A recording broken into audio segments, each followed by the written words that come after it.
ఈరోజు మంగళగిరి పట్టణంలో railway station సమీపాన పోలీసులు స్పెషల్ ఆపరేషన్ చేసి గంజాయి విక్రయిస్తున్నారనే సమాచారం మేరకు షేక్ బాబు, పవన్ కుమార్ అనే ఇద్దరు వ్యక్తుల్ని అరెస్ట్ చేసి వారి దగ్గర నుంచి 1400 గ్రాములు గంజాయి స్వాధీనం చేసుకోవడం జరిగింది.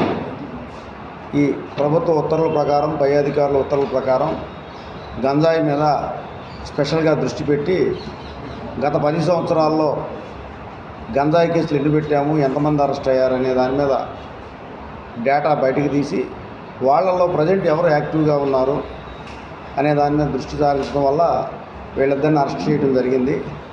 వీళ్ళే కాదు, ఇంకా మన పట్టణంలో కొంతమంది ఇంకా గంజాయి అమ్ముతున్నట్లుగా మాకు దగ్గర సమాచారం ఉంది. త్వరలో వాళ్ళ మీద కూడా గట్టి నిఘా పెట్టి పట్టుకుని అరెస్ట్ చేయడం జరుగుతుంది.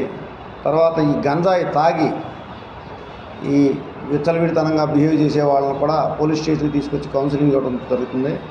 ప్రజలు కూడా గంజాయి సమాచారం ఎవరికి ఎక్కడ ఉన్నా కూడా ఇమీడియట్గా పోలీసులకు తెలియజేస్తే దాని మీద ఫర్మ్గా యాక్షన్ తీసుకుని సీరియస్గా పోలీసులు యాక్ట్ చేయడం జరుగుతుంది. ప్రభుత్వం నుంచి కానీ, పై అధికారుల నుంచి కానీ స్పష్టమైన సంకేతాలు ఉన్నాయి. గంజాయి విషయంలో మాత్రం ఎట్టి పరిస్థితుల్లో ఉపేక్షించవద్దని.